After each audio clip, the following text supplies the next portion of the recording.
네, 이번엔 애널리스트 코너로 깊이 있게 좀 분석해보는 시간입니다. 말 잘하는 애널리스트고요. 네, 오늘 건축용 자재 업종 한번 들여다보도록 하죠. SK증권 리서치센터 건설 건자재 분야입니다. 신서정 애널리스트가 함께합니다. 어서 오십시오. 안녕하십니까? 네. 자, 연휴가 나름 또 끝났는데 연말도 되고 요즘 뭐 그 주택 시장도 나름 뜨거운 분위기고 집에 머무는 시간이 워낙 많다 보니까 저도 계속 집에 구석구석을 보게 되던데 어떨까요? 하반기에도 건자재 업종의 실적 기대감은 계속 이어질 거라고 보십니까? 네, 결론적으로 말씀을 드리면 그렇다라고 말씀을 드려볼 수 있을 것 같고요. 가구랑 인테리어 모두 지표가 상당히 호조세가 연출이 되고 있다라고 봐주시면 될 것 같아요. 먼저 가구부터 좀 말씀을 드려보면 네. 매월 초에 2달 전 가구 판매액 데이터가 통계청을 통해서 발표가 되는데 이번 달 같은 경우에는 추석 연휴가 끼었던 터라 8월 데이터가 아직 업데이트가 안 됐더라고요. 네. 그래서 가장 최근 데이터인 7월 기준으로 좀 설명을 드려보면 가구 전체 판매액 데이터가 YY로 30.3%까지 올라와 있는 상황이고요. 더군다나 온라인 가구 판매액 같은 경우에는 YY로 47.4%, 모바일 같은 경우에는 YY로 50.5%까지 성장을 하고 있는 상황이다라고 봐주시면 될 것 같습니다. YOY 이러면은 이제 처음 보시는 요즘 이제 주린이 하시는 분들은 뭐지? 이렇게 하시는데 네. 지난해 같은 기간 대비, 네, 전년 동기 대비 뭐 이렇게 네. 하죠. 네, 네. 50%나 성장을 해요. 네, 오. 맞습니다. 더불어서 인테리어 부분에 대해서도 상당히 지표가 호조세가 연출이 되고 있는데요. 뭐 공간 데이터 플랫폼을 제공하고 있는 어반 베이스라는 데이터에 좀 의하면 1월에서 8월까지 지금 인테리어 서비스 가입자 수가 YY로 170%까지 증가를 했고요. 8월 기준으로 좀 말씀을 드려보면 전년 동기 대비 468%까지 성장을 했다라고 말씀을 드려볼 수 있을 것 같습니다. 네. 상당히 분위기가 호조적으로 연결이 되고 있고 이에 따라서 제 커버리지 기업인 한센뿐만 아니라 지누스라는 기업도 3분기 실적 기대감이 좀 연출이 되고 있다라고 말씀을 드려볼 수 있을 것 같아요. 그 지누스는 그 매트리스 네, 맞습니다. 온라인으로만 판매되는. 네, 맞습니다. 그래요. 이따 뭐 오후 정오에 8월 온라인 쇼핑 동향이 발표가 되더라고요. 네, 거기에 또 뭐 많은 부분이 이제 가구 분야가 차지를 하고 있겠네요. 네, 맞습니다. 우리나라는 이 가구 내구재 주문, 뭐 미국 같은 경우는 그런 지표들이 많이 나오는데 우리나라는 좀 그런 게 없나요? 네, 사실 가구는? 지표들이 많지 않고 인테리어 부분에 대해서는 공식적으로 집계하는 데이터가 네. 거의 전무한 상황이기 때문에 사실 데이터를 분석하는 애널리스트 입장에서는 조금 어려운 부분이긴 그러네요. 합니다. 그냥 뭐 직관적인 분석들을 많이 해요. 요즘 뭐 그 TV 프로그램 보면은 그 핀란드사 이끼께 네. 그 네. IK 회사의 가구들을 막 조립하는 것들이 네. 많이 나오잖아요. 네. 우스갯소리로 그게 이케 만들어서 이렇게 만들긴 되게 어렵다고 하던데 하여튼 그런 것들도 직관적으로는 뭐 정적 분석에서는 도움이 좀 될 수 있는 그런 것들이 있겠네요. 네, 맞습니다. 오히려 이케아가 들어오면서 가구 시장 자체가 개화하기 시작했다라고 봐주시면 될 것 같고 네. 그때를 기점으로 한샘이라던가 아니면 현대리바트 같은 업체들도 실적 호조세를 좀 경험했다라고 봐주시면 될 것 같아요. 인테리어 업종에서 그럼 시장 점유율 확보의 조건 이런 제목이 있는데 이건 무슨 뜻일까요? 사실 인테리어 시장이 특수성이 굉장히 강한 시장이거든요. 그러니까 네. 가장 크다는 한샘마저도 마켓 시어가 2.1%에 불과한 상황입니다. 레드오션? 네, 맞습니다. 그러니까 전체 산업에서 가장 크다는 기업이 마켓 시어가 이 정도로 적은 산업은 아마 국내에 전혀 전무할 것이라고 전망이 되고 있는데요. 네. 실질적으로 인테리어 전체 시장 규모에 대한 데이터도 없는 상황인지라 이 2.1%라는 집계 데이터도 사실 공식적으로 집계되어 있는 데이터는 아니에요. 다만 업계상으로 지금 얘기가 나오는 바에 의하면 2015년도 기준으로 전체 인테리어 시장 규모가 20조 원 정도로 추산이 되고 있고요. 2020년도 기점으로는 한 25조 원에서 26조 원 정도로 추산이 되거든요. 이거를 기점으로 한샘의 리하우스 부분 그리고 인테리어 부분 매출을 역으로 나눠보면 마켓 시어가 2.1%로 도출이 됩니다. 네. 그만큼 인테리어 전체 시장은 파편화되어 있다는 것을 말씀을 드리는 건데요. 그렇다면 마켓 시어를 확보하기 위해서는 제가 생각했을 때는 가격 그리고 AS 단에 있어서 조금 서비스를 제공하는 것이 조금 유리하지 않나라고 생각을 하고 있고요. AS라면 애프터 서비스? 네, 맞습니다. 네. 수리 보수하는. 네, 네. 먼저 가격부터 말씀을 드려보면 아무래도 평당 가격이 평균적으로 130만 원에서 150만 원 상당히 높기 때문에 전체 평수를 다 관할한다라고 생각을 해보면 가격에 있어서 좀 플렉시블한 가격 정책을 유지하는 것이 고객 유입 효과가 있을 것으로 분석이 되고 있고요. 실제로 사례적으로 좀 말씀을 드리더라도 네. 한샘이 연초에 평당 99만 원짜리 스타일 패키지를 판매하면서 네이버 검색어에 있어서 상위권에 랭크가 되기도 하였었습니다. 평당으로 나오는 뭐 요즘에 이제 스퀘어미터인가요? 이렇게 네, 하지만 싹 다 뜯어 꽂히는 건가요? 네, 싹 다 뜯어 고치는 경우도 있고 뭐 부엌만 하시는 경우도 있고 주방만. 욕실만 하시는 경우도 있고. 네. 음. 더불어서 AS 부분에 대해서도 상당히 마켓 시어를 확보하는 상당히 중요할 것이라고 생각을 하고 있는데요. 네. 뭐 인테리어 전체 서비스 부분 중에서 불만도가 가장 높은 부분이 사실 AS 부분이에요. 아까 그렇죠. 표에서도 볼 수 있는 것처럼 한 50% 이상이 불만도를 가지고 있다라고 언급을 했었고요. 또 상세하게 좀 살펴본다고 하더라도 뭐 하자 보수가 미이행된다거나 지연되는 부분에 대해서 불만도가 상당히 높은 상황이기 때문에 AS 부분을 좀 체계화한다거나 아니면 표준화해서 좀 제공을 하는 것도 고객 유입 효과를 좀 일으킬 수 있겠거니라고 생각을 하고 있는 부분입니다. 인테리어 업종에서의 시장 점유율 확보의 조건.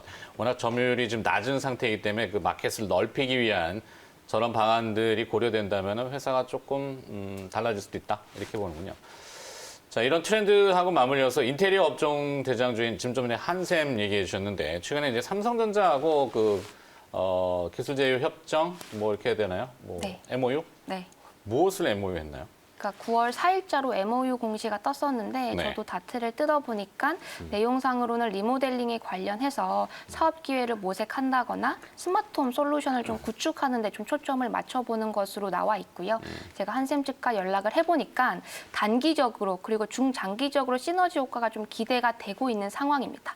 예를 들어서 단기적으로는 양사 간의 제품을 서로 프로모션을 해주면서 함께 판매하는 방식으로 진행이 될 것 같아요. 뭐 한샘의 재구 범호점 같은 경우에도 뭐 여기에 배치되어 있는 가전 제품을 삼성전자의 제품으로 가름시켜서 판매를 한다거나 혹은 삼성전자 같은 경우에도 신규로 출점이 예정되어 있는 4개에서 5개 가량의 디지털 플라자에 한 50평 가량 한샘의 전용 공간을 마련해 주면서 함께 프로모션을 하면서 제품 판매가 진행되지 않을까라고 생각을 하고 있고 오히려 중장기적인 시너지가 훨씬 더 기대가 된다라고 말씀을 드려볼 수 있을 것 같은데 뭐 지금 주거 공간의 효율화 관점에서 스마트홈이라는 키워드가 상당히 부각이 되고 있는 시점이거든요. 네. 근데 여기에 대해서 한샘이 보유하고 있는 인테리어 데이터, 그리고 소비자 니즈 데이터, 그리고 삼성전자가 보유하고 있는 가전 관련된 데이터들이 결합된다라면 새로운 패키지 라인의 뭐 빌트인이라던가 아니면 인테리어 패키지 라인업을 좀 출시할 수 있을 것으로 전망이 되고 있고 이러한 부분들이 소비자의 좀 부흥을 일으킬 수 있지 않을까라고 생각이 들더라고요. 네. 또 최근에 집이라는 공간이 좀 트렌드 자체를 보면 빌트인이라던가 패키지화돼서 많이들 인테리어를 하시더라고요. 과거에는 TV 같은 거가 어떠한 책장 위에 올려져 있었던 형태였던데 반해 최근에는 벽에 붙어져 있는 형태로 나오면서 네. 거실 공간의 활용도를 좀 높이는 개념으로 연출이 되고 있는 상황인데 뭐 이러한 관점에서 다양한 빌트인 가구 패키지들이 출시가 되지 않을까라고 생각이 되고 있습니다. 이제 개성이 조금 나눠진 거죠. 사실은 천편일률적으로 다 똑같잖아요. 한때 이슈가 됐지만 집에 들어가 보면은 소파가 있고 소파 맞은편에는 항상 TV가 있고 TV는 천정에 있으면 안 되나 이런 의구심도 있었고 한데 하여튼 뭔가 좀 많이 개성을 따라가는. 근데 이제 주거용 공간인 주택을 이야기하셨는데 사실 오피스 공간은 요즘 이제 재택근무가 많아지는 편이지만 오피스 공간도 코로나 환경에 맞춰서 재편되지 않을까 네, 싶기도 맞습니다. 해요. 네, 네. 그러니까 뭐 청정 기능을 강화한다든지 방역을 네. 뭐 그다음에 또 독립된 물론 공간 활용도를 좀 고려해야 되겠지만 기존에 보면 오피스가 다닥다닥 붙어 있잖아요. 네, 네. 뭐 그런 것도 삼성전자의 가전과 한물리면은 오피스도 재편될 수 있겠다 이런 생각도 드는데 네. 추가로 한샘에 대한 성장 전망 네. 아닌가? 네. 요 질문이 그렇게 돼 있어서. 네. 꾸준한 네. 실적 성장은 이어갈 수 있을까? 한샘이. 네, 맞습니다. 한샘 뭐 꾸준히 실적 성장 이어갈 수 있을 것이라고 저는 확신하고 있고요. 전체 인테리어 컨빅션을.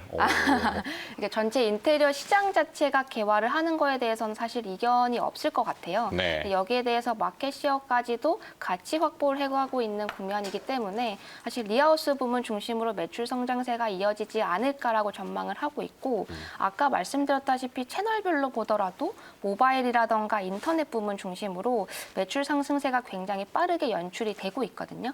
특히 한샘 같은 경우에도 뭐 오늘의 집이나 이런 다양한 인테리어 온라인 플랫폼을 통해서 가구 판매액이 늘어나고 있고 더더군다나 모바일 부문 중심으로도 인스테리어라고 해서 모바일 플랫폼을 작년 말에 인수한 것을 기점으로 한샘몰과 통합해서 통합 오토모를 출시할 것을 예정으로 하고 있기 때문에 앞으로도 가구 부분에 대해서도 성장성 충분히 기대가 되는 국면이다라고 말씀을 드려볼 수 있을 것 같습니다. 네. 뭐 혹여나 하지만 캠핑카 여기도 한샘의 제품들이 들어가는 게 있나요? 뭐 다양한 라인업이 있을 것으로. 네. 네. 갑자기 생각이 났어.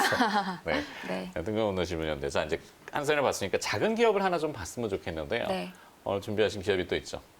네, 히림이라는 종목인데요. 히림. 네, 사실 좀 생소하실 것 같아요. 시가총액으로 말씀을 드리더라도 500억.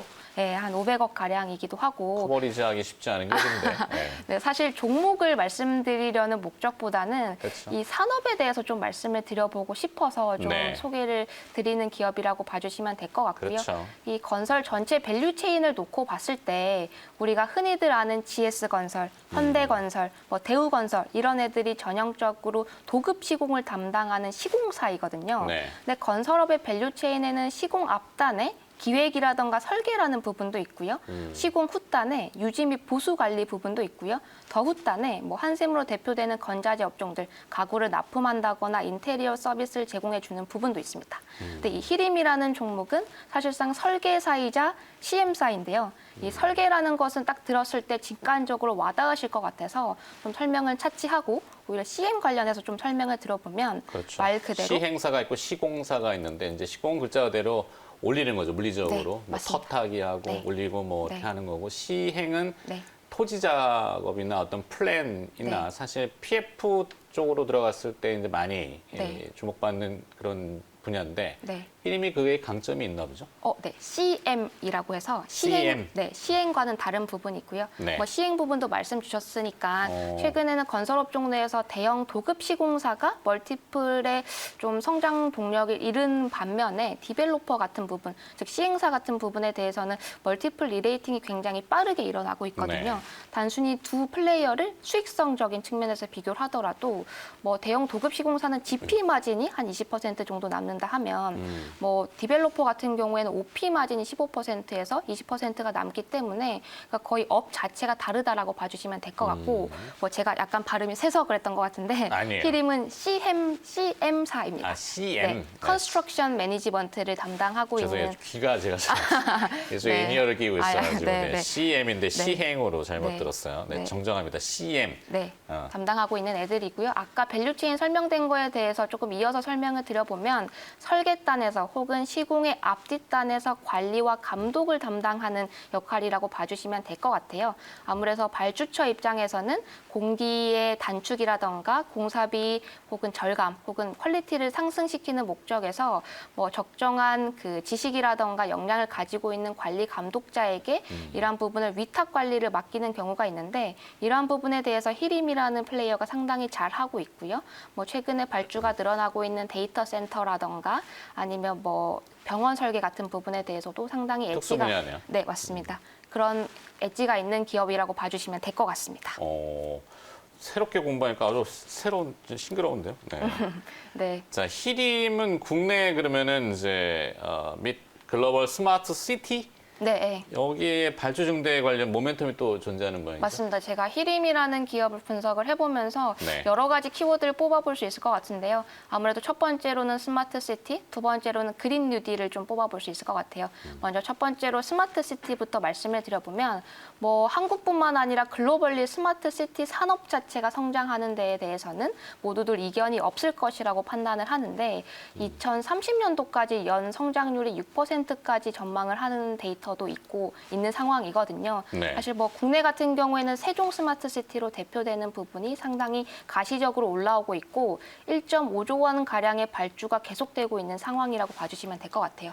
여기에 대해서 LG CNS와 컨소시엄을 맺어서 히림이라는 플레이어도 같이 지금 수주 경쟁에 뛰어든 상황이다라고 봐주시면 될 것 같고 이 수주 결과를 좀 기다리고 있는 상황입니다.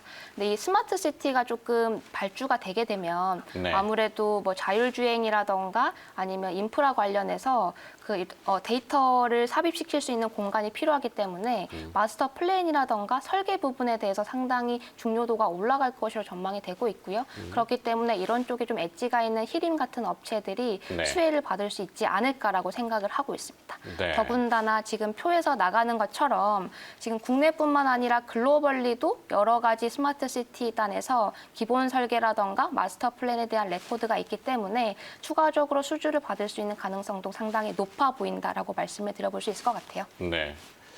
자, 오늘 새롭게 공부해봤습니다. 흥미롭습니다. 엣지가 있는 요즘 표현의 기업 히림. 더 공부를 해봐야 되겠는데요. 말씀 잘 들었고요. 자, 똑똑해지는 리모델링의 선두주자는 과연 누구냐라는 주제로 말 잘하는 애널리스트, SK증권 리서치센터 건설 건자재 분야의 신서정 연구원이 오늘 수고를 해주셨습니다. 고맙습니다. 네, 감사합니다.